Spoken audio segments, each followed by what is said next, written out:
उठो, जागो और तब तक मत रुको जब तक लक्ष्य की प्राप्ति न हो जाए। स्वामी विवेकानंद की ये पंक्ति सुनने में जितनी आसान लगती है, असल जिंदगी में उतनी ही गूंजती है, खासकर तब जब इंसान अपने सबसे अंधेरे दौर में हो। आर्यन का जीवन भी किसी टेक्स्ट बुक जैसा नहीं था। 22 साल का ये लड़का एक छोटे शहर में पैदा हुआ, पढ़ाई में औसत था, लेकिन सपने उसके बहुत बड़े थे। वो खुद को कभी आईएएस ऑफिसर, कभी लेखक, तो कभी समाज सुधारक की तरह देखता था।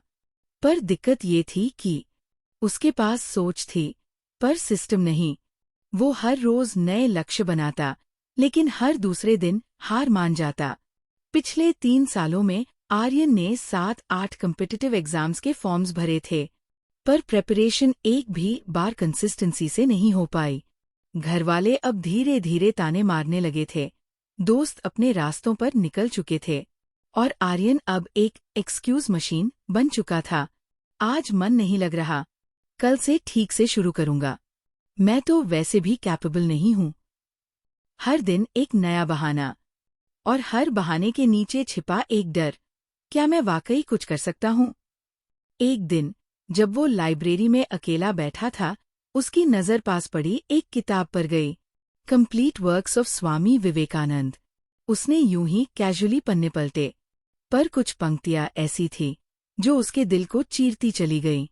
तुम फौलाद की तरह मजबूत बनो, क्योंकि यही संसार की मांग है। डरो मत, डर तो मृत्यु से भी बदतर है। उसे पहली बार लगा कि कोई है जो उसकी कमजोरी को समझता है, लेकिन उसे सिर पर नहीं, कंधे पर हाथ रखकर खड़ा करता है। वो किताब अब सिर्फ पढ़ने के लिए नहीं थी, वो आर्यन की आत्मा का मिरर बन चुकी थी। नमस्कार दोस्तों, मैं हूं सुहानी और आप देख रहे हैं चैट विद बुक्स, जहां हम सिर्फ किताबें नहीं, कहानियां सुनते हैं और उन कहानियों में खुद को ढूंढते हैं। आज की कहानी आर्यन की है, लेकिन शायद कहीं न कहीं ये आपकी भी है। आइए जानते हैं स्वामी विवेकानंद के 10 ऐसे लर्निंग्स, जिन्होंने आर्यन को बहानों से बाहर निकाला और उसे अपने भीतर की आग से जोड़ दिया। लर्निंग 1, उठो, जागो और तब तक मत रुको जब तक लक्ष्य की प्राप्ति न हो जाए। Arise, awake and stop not till the goal is reached. Swami Vivekananda.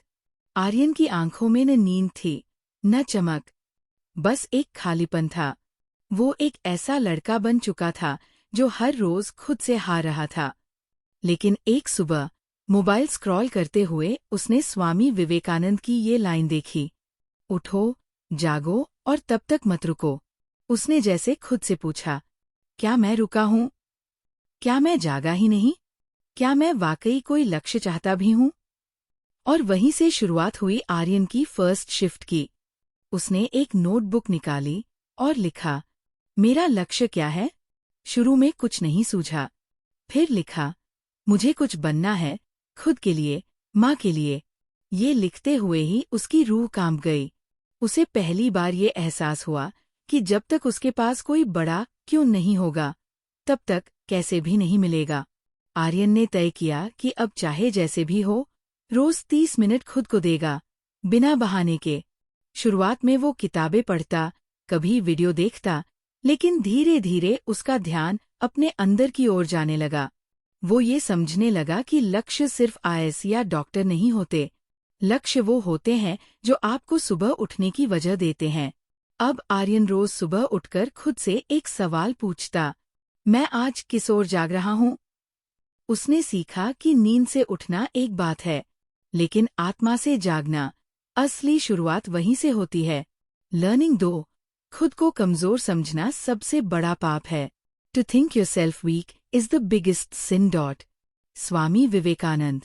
एक दिन पढ़ते हुए आर्यन को लगा, मैं हर बार ये क्यों सोचता हूँ कि मुझसे नहीं होगा?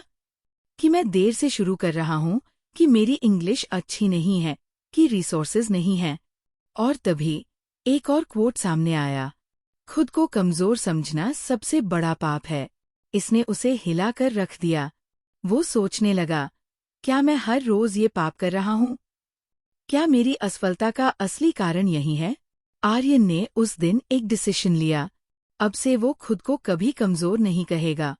उसने एक नया रूटीन बनाया, जिसे उसने नाम दिया शक्ति सूची, यानी पावर लिस्ट। हर रात वो 3 बातें लिखता। आज मैंने खुद पर कहाँ विश्वास किया, आज कहाँ मैंने डर के आगे कदम बढ़ाया, आज मैंने खुद को क्या अच्छा कहा। धीरे धीरे आर्यन ने देखा कि वो सिर्फ काम नहीं कर रहा, वो अपने आइडेंटिटी को बदल रहा है। कभी जो लड़का लोगों की नजरें चुराता था, अब वो कॉन्फिडेंटली कहता, हाँ, मैं मेहनत कर रहा हूँ और मैं तैयार हो रहा हूँ। उसे समझ में आ गया कि ये दुनिया आपको तब तक कमजोर मानेगी जब तक आप खुद को मजबूत मानना शुरू नहीं करते। लर्निंग 3, एक विचार लो, उसी विचार को अपना जीवन बना लो। Take up one idea, make that one idea your life. Swami Vivekananda. Aryan की जिंदगी में पहले हर दिन एक नई योजना होती थी। कभी वो यूपीएससी का सोचता, कभी कंटेंट क्रिएशन, कभी घर से कुछ शुरू करने की बात करता। लेकिन कोई भी चीज 2 हफ्ते से ज्यादा टिकती नहीं। वो खुद से लड़ता, फिर हार मान लेता। पर अब, जब वो जाग चुका था, खुद को कमजोर मानना छोड़ चुका था, तो उसने विवेकानंद की ये बात पढ़ी, एक विचार लो, उसी को सोचो, उसी को जियो, बाकी सब भूल जाओ। ये शब्द उसकी रगों में उतर गए। उसने सोचा, क्या मैं एक विचार के लिए जी सकता हूँ? क्या मैं सिर्फ एक मकसद के लिए सब कुछ दांव पर लगा सकता हूँ? उस दिन आर्यन ने अपने सभी डिस्ट्रैक्शन वाले ऐप्स डिलीट कर दिए। लैपटॉप पर सिर्फ 2 टैब्स खोले। एक, जो उसके एग्जाम प्रिपरेशन से जुड़ा था। दूसरा, उसके इंस्पिरेशन के लिए विवेकानंद की टीचिंग्स। उसने अपनी दीवार पर एक पंक्ति चिपका दी, बस एक चीज, पूरे मन से। आर्यन को अब क्लैरिटी मिल चुकी थी।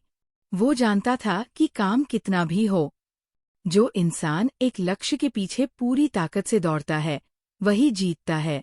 अब वो दिन में सिर्फ 6 घंटे पढ़ता, लेकिन वो 6 घंटे उसके पूरे अस्तित्व से भरे होते थे। लर्निंग 4, जो अग्नि में तपता है, वही सोना बनता है। It is the fire of suffering that turns iron into gold. Aryan के बदलाव की यात्रा आसान नहीं थी। कई दिन ऐसे आते जब घर में कलह होती, या कोई दोस्त कह देता, तू तो कुछ नहीं कर पाएगा यार। उसका मन फिर डगमगाता। लेकिन तभी उसे याद आता, स्वामी विवेकानंद ने कहा है, तब कर ही इंसान चमकता है। आर्यन ने अब अपने हर दर्द को फ्यूल बना लिया था। जब भी थकता, वो आंखें बंद करता और कल्पना करता कि वो तप रहे हैं जैसे लोहा भट्टी में, और एक दिन यही लोहा सोना बनेगा। अब वो अपने फेलियर से डरता नहीं था, बल्कि उनका इंतजार करता था, क्योंकि उसे पता था कि हर असफलता उसे उस इंसान में ढाल रही है जो वो बनना चाहता है। आर्यन ने डायरी में एक मंत्र लिख लिया था, जो मुझे तोड़ता है वही मुझे बनाता है। अब अगर कोई रात को गाली देता, घर में तनाव होता, तो वो सिर्फ इतना सोचता, ये भी उस अग्नि का हिस्सा है जिससे मैं गुजरूंगा। उसने खुद से वादा किया, मैं मुश्किल से नहीं भागूंगा, मैं उसमें से निकलकर हीरो बनूंगा। लर्निंग 5, डर हमेशा बाहर नहीं, अंदर होता है। Fear doesn't lie in the world outside. It lies within you. Aryan एक दिन लाइब्रेरी में अकेला बैठा था। सामने उसके जैसे कई छात्र अपने अपने मकसद के पीछे जुटे थे। पर आर्यन के मन में एक सवाल उठ रहा था, अगर सब इतना कर रहे हैं, तो मैं अब तक क्यों नहीं कर पाया? उसके दिमाग में बहाने थे। मेरे पास गाइडेंस नहीं था, परिवार की जिम्मेदारी थी, मेरा टाइम गया। लेकिन दिल में एक आवाज थी, तू डरा हुआ है आर्यन, तुझे हार का डर नहीं, सफलता की जिम्मेदारी का डर है। उसे समझ आया, वो अपनी किस्मत से नहीं, अपने डर से भाग रहा था। उस दिन उसने डायरी में लिखा, अब मैं डर से नहीं भागूंगा, मैं डर को देखूंगा, समझूंगा और पार करूंगा। आर्यन ने खुद से एक नया अभ्यास शुरू किया। हर रात वो खुद से पूछता, आज किस बात से मैं डर गया? क्या मैंने उस डर का सामना किया? धीरे धीरे आर्यन ने महसूस किया कि डर बाहर की चीज नहीं होती, वो हमारे विश्वास के अंदर पलने वाला एक कीड़ा होता है।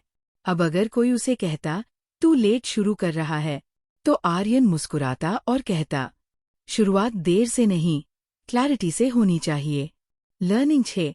तपस्या का मतलब त्याग नहीं, निखार है।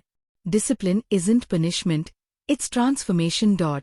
आर्यन ने शुरू में जब स्टडी प्लान बनाया था, तो वो बहुत स्ट्रिक्ट था। सुबह 5 बजे उठना, 10 घंटे पढ़ना, कोई मोबाइल नहीं। लेकिन एक हफ्ते बाद ही वो फिर टूट गया। वो खुद से नफरत करने लगा। मैं कभी डिसिप्लिन क्यों नहीं रह पाता? मैं इतना कमजोर क्यों हूं? और फिर विवेकानंद की एक और बात ने उसे रास्ता दिखाया। तपस्या का मतलब त्याग नहीं होता, निखार होता है। आर्यन को समझ आया कि वो खुद को सजा नहीं दे रहा था, बल्कि एक नया रूप गढ़ रहा था। उसने अब अपने रूटीन को इंसानियत से भरा। सुबह 6 बजे उठना, 1 घंटा रिवीजन, बीच में 15 मिनट ध्यान, रात में 10 मिनट रिफ्लेक्शन। हर दिन का एक मकसद होता।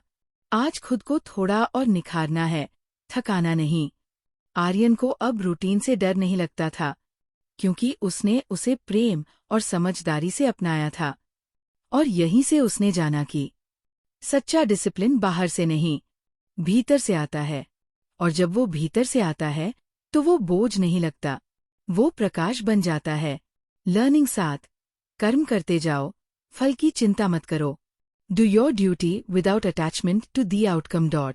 आर्यन को अब धीरे धीरे ये समझ आने लगा था कि हर बार जब वो रिजल्ट की सोचता, एंग्जाइटी बढ़ जाती। वो पढ़ाई करता, लेकिन दिमाग बार बार सोचता, क्या मैं पास हो जाऊंगा? क्या मेरी मेहनत रंग लाएगी? अगर नहीं हुआ तो क्या होगा? एक दिन विवेकानंद की लिखी ये बात पढ़ी, great work requires great peace of mind. और साथ में भगवद गीता की ये पंक्ति भी उसे याद आई, कर्म करो, फल की इच्छा मत करो। उस रात आर्यन ने खुद से कहा, मैं सिर्फ अपने कर्म पर ध्यान दूंगा, क्योंकि फल मेरे बस में नहीं है, पर मेहनत तो है। अब वो हर दिन के अंत में खुद से एक ही सवाल करता, क्या आज मैंने पूरे मन से पढ़ाई की? क्या आज का दिन मीनिंगफुल था? वो अब नंबर, कंपटीशन और कंपैरिजन से ऊपर उठ रहा था। उसने खुद से वादा किया, मैं खुद को हर दिन जीतूंगा, और एक दिन जीवन मुझे जीतेगा। आर्यन को अब सफलता चेज नहीं करनी थी, वो खुद एक कर्मयोगी बन चुका था। लर्निंग 8। जो अकेला चलता है, वही इतिहास बनाता है। The one who walks alone creates new paths. कुछ समय बाद आर्यन ने महसूस किया कि उसका सफर अब भी अकेला ही है। दोस्तों ने शादी कर ली, कुछ विदेश चले गए, और जो घरवाले कभी कहते थे, पढ़ ले बेटा, तेरा टाइम आएगा, अब कहने लगे, कब तक पढ़ेगा?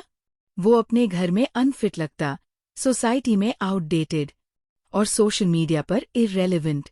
आर्यन कई बार अकेलेपन से टूटने लगा, पर फिर उसने विवेकानंद की ये पंक्ति पढ़ी, stand alone and be fearless. तू अकेला ही काफी है आर्यन, जब तक तू सच्चाई के साथ है। उसने अब खुद को एक मिशन पर मान लिया, मोबाइल हटाया, सोशल डिस्ट्रैक्शन बंद किया, और मेडिटेशन को रूटीन में जोड़ा। अब जब सब सो रहे होते, आर्यन सुबह 5 बजे उठकर खुद से एक डायलॉग करता, ये मेरी लड़ाई है, और मैं इसे खुद ही जीतूंगा। धीरे धीरे उसने जाना कि अकेलापन कमजोरी नहीं, तपस्या है। साइलेंस एक सजा नहीं, प्रिपरेशन है। और जब तुम अकेले अपने मिशन पर चलना सीख जाते हो, तो तुम्हारा नाम भीड़ में नहीं, इतिहास में लिखा जाता है। लर्निंग 9। बाहर की दुनिया चाहे जैसी हो, असली शक्ति अंदर से आती है। The world outside is a reflection of the power within. Aryan का जीवन अब काफी बदल चुका था, लेकिन चुनौतियां अभी खत्म नहीं हुई थी। घर में पैसों की तंगी बढ़ रही थी, रिश्तेदार ताने मारने लगे थे, अब तो छोड़ दे ये पढ़ाई का सपना, कमाने का वक्त है, अब भी किताबों में डूबा है। आर्यन के अंदर एक तूफान सा था, वो लड़ना चाहता था, चीखना चाहता था, लेकिन शांत रहा, क्योंकि अब वो विवेकानंद की इस बात को समझ गया था, काम and silent people can do the greatest work. उसने मेडिटेशन को गंभीरता से लिया, हर दिन सिर्फ पढ़ाई नहीं, खुद के साथ बैठना भी उसकी आदत बन गई। एक दिन उसने खुद से कहा, मैं बाहर की दुनिया को नहीं बदल सकता, लेकिन मैं अपने अंदर की दुनिया को शांत रख सकता हूँ। अब जब भी बाहर कोई उसे नीचा दिखाता, वो बस मुस्कुराता और अपने काम पर लौट जाता। आर्यन ने जाना कि जब आप भीतर से मजबूत होते हैं, तब कोई भी आपको बाहर से हिला नहीं सकता। लर्निंग 10। जिस दिन तुम डरना छोड़ दोगे, उसी दिन तुम जीना शुरू कर दोगे। जो डर गया, वो मर गया, और जो खड़ा हुआ, वो खुद का भाग्य बन गया। स्वामी विवेकानंद। आर्यन अब जीवन के सबसे बड़े मोड़ पर था। उसने किताबें पढ़ी, भाषण सुने, ध्यान किया, लेकिन एक चीज अब भी उसके अंदर बैठी थी। डर। डर की कहीं फिर से असफल न हो जाए, डर की कहीं जो सोचा है वो कभी पूरा न हो पाए। उसे लगने लगा था कि उसके सपनों और उसकी हकीकत के बीच सबसे बड़ा दुश्मन कोई और नहीं, वो डर है, जो हर बार उसके कदम रोक देता है। उसी दौरान उसने स्वामी विवेकानंद का एक वाक्य पढ़ा, डर के दरवाजे पर दस्तक दो और देखो, वहां कोई नहीं है। ये वाक्य आर्यन के दिमाग में जैसे बिजली की तरह चमका। क्या सच में डर सिर्फ एक भ्रम है? उस दिन आर्यन ने फैसला लिया, अब वो हर उस चीज का सामना करेगा जिससे वो भाग रहा था। वो नौकरी के इंटरव्यू में गया, जहां जाने से पहले उसके पैर कांपते थे। वो कोर्ट की प्रैक्टिस में गया, जहां उसे लगता था कि लोग उसका मजाक बनाएंगे। वो अपने टूटे हुए रिश्तों को फेस करने गया, जिनसे वो नजरें चुराता था। पर सबसे बड़ा बदलाव तब आया जब उसने खुद से पूछा, अगर मैं कभी न डरूं तो क्या करूं? उसने सीखा, डर को हटाओ और जो बचेगा वो असली तुम हो। आज आर्यन के पास दुनिया की सबसे बड़ी चीज है, भीतर का साहस। वो जानता है कि हर हार, हर गलती, हर गिरावट उसे बना रही है। अब उसे डर नहीं लगता कि वो फेल हो जाएगा, क्योंकि अब वो जान चुका है, डरना असल में खुद को रोकना है, और डर से बड़ा कोई दुश्मन नहीं। लेसन। डर से लड़ना नहीं है, उसे समझना है, क्योंकि जिस दिन आप डर को पहचान लेते हैं, उसी दिन आप आजाद हो जाते हैं। तुम सीमित नहीं हो, डर की वजह से खुद को सीमित मत मानो। यही विवेकानंद की सच्ची सीख है। अब तुम्हारी बारी है, अपने भीतर की शक्ति को पहचानो। आर्यन की कहानी शायद किसी एक इंसान की कहानी नहीं थी। शायद ये उस हर इंसान की कहानी है, जो कभी टूटा, कभी थमा, कभी हारा, लेकिन फिर भी जला रहा, अपने भीतर के उस दीपक को, जो बाहर से नहीं, अंदर से रोशनी देता है। स्वामी विवेकानंद की बातों ने आर्यन को सिर्फ रास्ता नहीं दिखाया, उसकी रीढ़ सीधी कर दी। उसे याद दिलाया कि खुद को कमजोर समझना सबसे बड़ा पाप है। आज आर्यन के पास कोई जादुई सफलता नहीं है, लेकिन उसके पास वो साहस है, जो दुनिया के सबसे बड़े डर को भी मुस्कान में बदल देता है। और यही असली जीवन है, जब हम दुनिया को नहीं, खुद को जीतना सीखें। अगर आपने भी कभी अपने अंदर डर, भ्रम या हताशा को महसूस किया है, तो ये वीडियो आपके लिए बना है।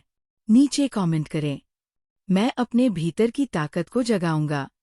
और अगर आर्यन की ये यात्रा आपके दिल को छू गई हो, तो इस वीडियो को लाइक करें, शेयर करें, और किसी ऐसे दोस्त को भेजें, जो खुद को आज अकेला समझ रहा हो। क्योंकि जब हम अपनी कहानियां बांटते हैं, तो कई और दिलों में उम्मीदें जन्म लेती है। अगली वीडियो में हम एक ऐसी किताब की बात करेंगे, जो न सिर्फ आपके विचारों को बल्कि आपकी आत्मा को भी जागृत कर सकती है। स्पिरिचुअल विजडम सीरीज में अगली सीख, एक और नई शुरुआत के साथ। और अगर आप ऐसी ही किताबों को कहानियों की तरह सुनना चाहते हैं, तो सब्सक्राइब करें चैट विद बुक्स को और बेल आइकन दबाएं, ताकि अगली बार हम फिर मिलें, एक नई सीख, एक नई रोशनी और आपके भीतर की दुनिया से एक नई मुलाकात के साथ। Thank you so much.